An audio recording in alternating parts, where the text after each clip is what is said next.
Let's draw an isosceles triangle. It's a triangle in which two of the sides are equal to each other. And we had seen in the previous video that it has a vertical axis of symmetry. If this part is flipped to the other side, we see that the two parts match exactly. And that's why we say that this shape is symmetrical. This is called reflection symmetry. Why is it called that? Let's see. If we take one part and keep it against a mirror, we will get the original shape.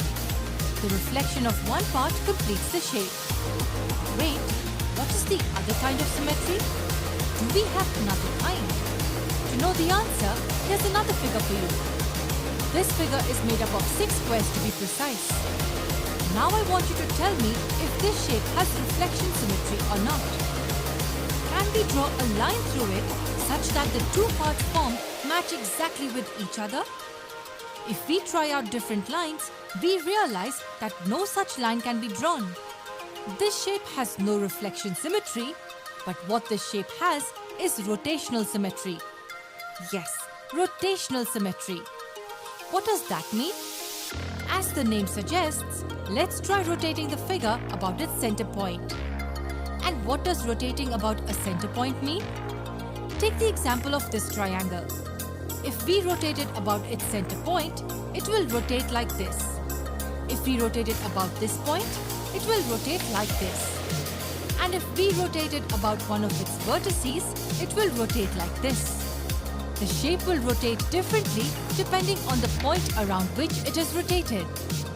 Now let's come back to our figure. We rotate the figure completely around the center point once and see how many times it looks exactly like the original one. Rotating it completely means rotating it by 360 degrees. Let's have a counter on the right which counts the number of times the rotated figure looks like the original. Let's start. Now the figure rests at 0 degrees. After rotating it by 90 degrees, we get this shape. It's not the same as the original.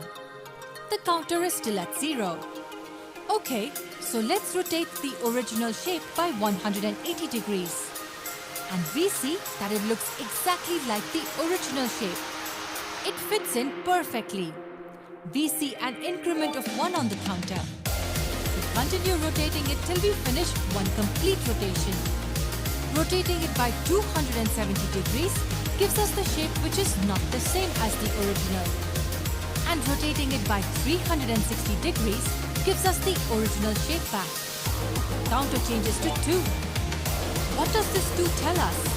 It tells us that when this figure is rotated completely by 360 degrees, the rotated image looks exactly like the original image twice. Once at 180 degrees and another at 360 degrees. So we say that this shape has rotational symmetry of order 2. To recap, when do we say that a shape has rotational symmetry? Okay, this is long, so I want you to listen to it carefully. A shape has rotational symmetry if it looks exactly like the original shape a number of times when rotated about the center point by 360 degrees. Here, the number of times it looks like the original is 2. So we say that this shape has rotational symmetry of order 2. Is it easy to find the order of rotational symmetry? Let me give you a few shapes, and why don't you try finding their order of rotational symmetry? First, an oval looks like this. Next, a square, an equilateral triangle, and a circle. Each of them has rotational symmetry, but we need to find the order. We begin with the oval shape and start rotating it.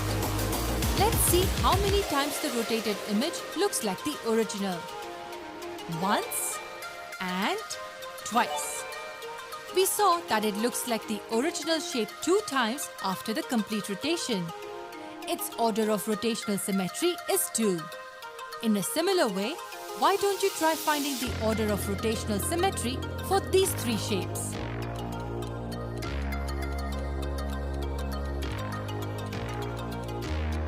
Let's start rotating the square now about its center point. 90 degrees, 180 degrees, 270 degrees and 360 degrees. Clearly, the order of rotational symmetry for a square is 4. Now for the equilateral triangle. 120 degrees, at 240 degrees, and at 360 degrees. 3 times in one complete rotation. The order is 3. And now we come to the circle. What do you think will be the answer here? No matter how we rotate the circle, it will always match the original shape. It will have rotational symmetry of order infinity. So remember, a shape has rotational symmetry if it looks exactly